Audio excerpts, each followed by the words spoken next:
Last time I showed you my portfolio, it was February.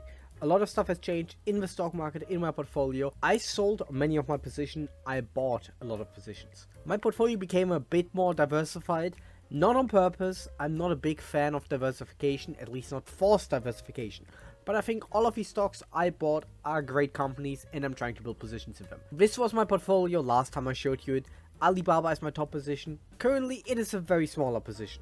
When I showed you it in February, it was around $100 a share. It shot up to 150, and I sold a huge part of my position. Alibaba does e-commerce in China, local services there, international is growing fast, and what is also becoming a more important growth story is the cloud. Cloud revenue growth has accelerated massively, and they're putting huge investments into the cloud. International e-commerce is still, meanwhile, growing very fast. China commerce is still stagnating a bit. However, I think over the next few years, we're gonna go back into growth. The management has cleared up the business and is still clearing it up. And with cloud operating income starting to explode, I think Alibaba is gonna become a growth story once again. Now, the issue is they slowed down the buybacks a bit because they're spending so much money on the cloud. So, Alibaba kind of changed the story a bit from a relatively okay growing marketplace with some satellite businesses and huge buybacks to a promising growth story once again. Now, my intrinsic value is around $200 a share. Well, yes, I sold some position at 150 because I had a few better buys, especially in the Brazilian market where we're gonna come later to. But overall, I think Alibaba is a great buy, especially because it is a smaller position in my portfolio now. I'm once again adding to it. Now, my next biggest position was Meli. While it looked like it may have decreased, it is just because I added a lot of money to my portfolio. Mercado Libre is a giant in South America when it comes to e-commerce, payment, fintech, advertisement. Since February, Meli has performed fantastically, and that makes sense. Mercado Libre just grows more and more. They keep growing at 30%. While people are saying the growth is gonna be over, management just keeps on going. And this leads to fantastic revenue growth and exploding net income. And meanwhile, they're still not focused on increasing the margins yet. For example, just recently, in Brazil, they added free shipping for all orders above $3.40. A huge move. They are massively growing their credit portfolio. And gross merchandise volume keeps growing. So does total payment volume. I think Mercado Libre is gonna benefit great, especially with Argentina stabilizing. I think they're gonna still have a long runway to grow. And I counted with free cash flow growth rates of 25%. Meanwhile, revenue grows at 37% without margin improvement. So as long as they keep this up, my intrinsic value is actually gonna be way too low. My intrinsic value sits at $3,000 per share. And while that's maybe not a huge upside to right now compared to some other stocks, as long as they keep outperforming, Mercado Libre is a fantastic buy. My next stock is CVS. I have kept the stock, not much has changed. The stock didn't move much really over the year. I got the nice dividend. CVS is an integrated healthcare company, from insurance to treatment to pharmacy, and they have their own benefit manager. Overall, the company over the years did a lot of acquisitions, spent a lot of money building up this company, building up all the fantastic businesses. That made net debt shoot up. They have been paying that down now slowly. Issue is operating cash flow has kinda collapsed recently because of the healthcare business not running well. They're not getting reimbursed enough by Medicare. Treatments are still running high. And once that is normalized, I think free cash flow is gonna return because the rest of the businesses are still standing and still growing. Revenue continues to grow. Now, my intrinsic value is around $95 a share. However, I'm not adding hugely to it. Sometimes I do a few buys just because it cannot have huge surprises. It's in regulated industries. It's a solid business, but it's not like Mercado Libre, where they can all of a sudden grow 20% faster by good management. My next stock is Airtel Africa. Still in my portfolio. Basically, nothing changed there in allocation. Because while I've not added to the stock has performed very great. Airtel Africa is basically doing telecommunication services in Africa, plus also mobile money services, which is very beneficial in Africa because not a lot of people are banked there. Issue is, of course, it is listed in USD, and all these African currencies not had a good year in 2023 to 2024. So revenue, despite it growing in local currencies, had declined. But now it's back to growth mode and growing fast. And this is kind of the whole story behind it. It is a very fast-growing telecommunications company. Financial debt has decreased, leases are up because they are growing their core business, so they're leasing out new towers, etc. But this is a sign of growth, this is not weakness. Paying out a relatively small dividend, it used to be bigger, when the stock was trading at around 100 pence a share, but still okay. I'm willing to hold it. My intrinsic value is around $250 a share, so still a decent upside. However, this company has elevated risk. because it operates in Africa. The currencies are very volatile, the governments are very volatile, however the upside is so great here. If they establish a great telecommunication networks, become a leading payment provider, then this stock is very, very lowly valued right now. I added occasionally when the stock was basically dirt cheap down here, but currently, while the stock is elevated, I will not add to it. XP was my next position. It has decreased in allocation massively, despite it having a good run up. In February, it was trading at $14 a share. XP basically offers financial services in Brazil. They sell insurances, fixed income, offer trading. They're kind of like an extended international brokers. The company was greatly hit due to some fraud accusations. However, I think the company is doing solid. They're still growing revenue. Now, Brazil is currently in a very high interest rate environment. So companies like XP, which rely on the financial markets, are not doing as well. However, growing profitability, starting to do some buybacks again, while paying out a nice dividend. However, the intrinsic value is $23 a share for me. This is why I sold a lot, because the upside is not that much anymore. I added greatly in the $14 a share area. It just has been a fantastic return, so I trimmed my position. This is just how it goes. If a stock develops and you get better buys, I usually trim my position. In exchange, the position that is now bigger than XP is Petrobras. Petrobras is the state-owned Brazilian oil company. They own 50% of the voting rights. And overall, it has not had a great year. Oil prices have collapsed. So then you might think, why am I buying this stock? Simple, they have some of the cheapest oil available. Pre-salt oil in Brazil is one of the cheapest to explore. They're massively increasing capital expenditures to increase production, and they're doing that in the cheapest sector, so that they even make great money while oil is low like this. They're still doing great amount of free cash flow, while long-term debt is still fairly low. Once again here, leases are increasing because they're just leasing areas to explore, leasing ships. This is just a sign of growth in this case, and they're still paying out 45% of their free cash flow as dividends. Yes, there's the risk of a Brazilian government here. Yes, there's the risk of oil prices. But now that the market is scared of oil stocks once again, I think Petrobras is a great buy, and I'm gonna add to it. My intrinsic value sits at $22 a share, so nearly a double from here. This is why I just like it. The next stock in my portfolio after Alibaba is Evolution. I made a video on it recently. They provide slots, live games for online casinos. And with the explosion in online gambling, they were able to establish themselves as a great provider there.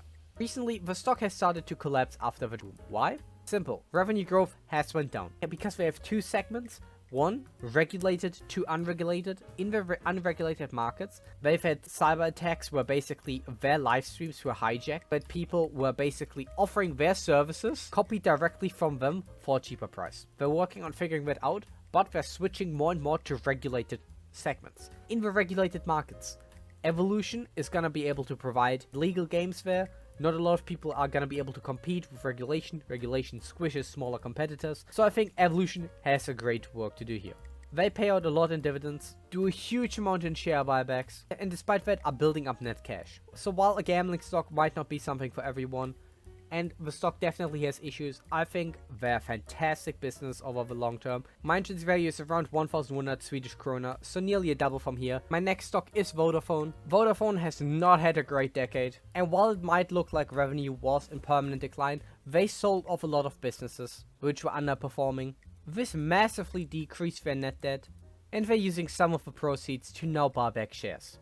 That plus the 5% dividend just seems very attractive to me. Now the company is positioned in growing markets like Turkey, Egypt, plus they're currently being hit by a one-time effect in their biggest market, Germany. Once that balances out, the slight growth they're gonna get of around 5%, plus the dividends, plus the share buybacks are gonna give great returns. My intrinsic value sits at 135 a share, so still a good amount of upside. This is a stock I would probably sell fairly quick if it reaches the intrinsic value. Now, the stock that was there before was Yalla Group, and I think Yalla Group was one of my best buys I ever did, at least when it comes to annualized returns. Yalla Group basically operates a social media app for the Middle East, plus developing some phone games. So overall a very niche business. It was only trading at around 500 million when I bought it. It shot up massively in a very quick time. They had some okay revenue growth. Revenue growth kinda stalled after the big boom times during the pandemic. However, they made stable money, and the interesting thing was that they're trading for less than their cash. It was a very hard business to value because if they never return the cash and just sit on the cash like some Japanese companies do, for example, this stock is not gonna move. I just bought it because they're slowly increasing their share buybacks, hinting at a dividend. It's a very unseeable business, very vague, Management does not talk at all about what we're gonna do. However, it was so cheap I couldn't ignore it. And yeah, I just sold it. Now the next stock instead of Dollar General is Novo Nordisk. Values are from yesterday. It shot up very nicely today. So it is even bigger. Novo Nordisk develops and manufactures different pharmaceuticals. Before they were mostly known for the insulin and afterwards for Ozempic. The stock shot up hugely because of a big Ozempic boom, and it came crashing down over the last year. So I started buying it because revenue is still growing fast, profits are still accelerating, and while they took on some debt to acquire a few manufacturing facilities because they were limited when it comes to supplying Ozempic, I think they're gonna soon get so much cash that they will have to increase the share buybacks or the dividend. From Ozempic alone, the patent runs for many years to come. I think we're gonna make a huge amount of cash. People were simply worried about Eli Lilly and their products, even if it becomes second, because you need to look at the worst case scenario. At a 19 PE, while they have revenue growth in the 20%, I think this is gonna go great. My intrinsic value is $110 a share. Now, of course, the upside is way less than when I bought it around in April to May. So I'm not adding hugely to it, maybe some small buys. However, definitely a great stock. And at this price, it's still an attractive buy in my opinion. Like I said, Dollar General was here before. Dollar General is a dollar store from the US. The issue was that their profitability collapsed after the pandemic because they're aiming at a very low income group. And that low income group cut back when it comes to everything except for absolutely necessary expense. While Dollar General of course makes money when you buy a pack of ramen or something from the store, they make more if you buy a t-shirt, maybe some new home accessories. However, free cash flow is recovering, which is what I predicted because the company improved efficiency, was still expanding stores, and once the pressure eases slightly there, they're gonna return to free cash flow. That was my prediction, and it happened. Now I sold the stock fairly quickly, I accumulated in the around $70 range, and then it shot up fairly fast to $100, and my intrinsic value was $100. Now it was very conservative there, however, it is just not the greatest business. It is retail, and while it has a moat because it's in very remote areas, it's not a very great business. So I sold it fairly quick. The next stock is Asbury. It was a small allocation before. Asbury operates as a dealership in the US. They're massively growing, put a lot of money in acquisitions. They make most of the money from parts and services and financing cars. So they rely to going back to growth in volumes in the car industry. And until that happens, I don't think the stock is going to go anywhere. However, I think it's a very greatly managed business. And when it has cash like right now, does share buybacks. As long as the company keeps buying other dealerships, keeps buying back shares, and the core business is not deteriorating, I'm happy buying this stock. My intrinsic value is $335 a share. Next stock is Sone.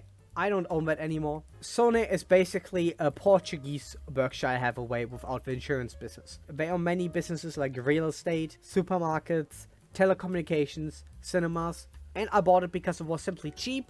When I was looking for stocks, I simply saw a stock that hasn't moved in 20 years. Meanwhile, revenue was greatly growing. That plus it was paying a 7% dividend. It was just a great buy. I'm very sad it shot up so fast. It literally didn't move since 2013. And as soon as I buy it, the shares shoot up. But yeah, I sold it because it was just a quick return, honestly. Another position I added was Vail. Vail operates skiing resorts. They have not had a good few years. Revenue growth has plateaued after the pandemic. And so did earnings per share. A lot of it is due to cost factors on their side and a few years of bad weather. However, operating cash flow is stable, and I think they can return to growth again. Meanwhile, they run very low debt, do some share buybacks, and pay out a great dividend. And because they're such a huge amount business, if you have a resort somewhere, people cannot put another mountain there. They buy other strategic resorts and develop them. Now, the only risk with this company is the weather. If the snow season isn't snowy, that's gonna hit their bottom line. My intrinsic value is $266 a share, so it's still a huge upside. My last stock is Kaspi. Kaspi operates a super app in Kazakhstan where you can do everything from booking a vacation, ordering clothes, paying your bills, basically everything. I said before I would not buy the stock because I own Mercado Libre. It is fairly similar to what they do, however on a much bigger scale. However, Mercado Libre shot up a lot, so I'm not buying more of that. And Kaspi came down. Revenue is hugely growing. However, of course, there's gonna be a ceiling there because they're so big in Kazakhstan there that eventually they will have fulfilled the entire market there. They have room to grow in the neighboring countries. However, it is not gonna be 30% revenue growth forever. They were growing their dividend. They suspended the dividend for the last few quarters because they're acquiring Hepsi Burada. It's a Turkish e-commerce platform, and basically the payment of that acquisition price is distributed over time, and they're currently not paying out their dividend to not take on too much debt for this acquisition. I do not like this acquisition at all. but you do not like all the decisions in the company ever. I think they should have just paid out cash to shareholders. It could maybe happen that they're expanding into Turkey, a much bigger market, but my intrinsic value is without that. It is simply a great business sitting at a 7 PE ratio. It is not all suns and roses. It's a Kazakhstani company. It's gonna be a bit more scandal-ridden than other companies. It has ties to Russia, and the geopolitical area is very unstable. My intrinsic value is $155 a share, so I'm adding to it. So this is my current portfolio. I had a great return so far, mainly from stocks like Sony, Yala, XP did well, Mercado Libre did well. I hope these stocks are gonna be able to recreate the success they had. I'm still holding many of these great compounders. I think they're gonna continue to do well. What do you think? Write down below. Have a good day.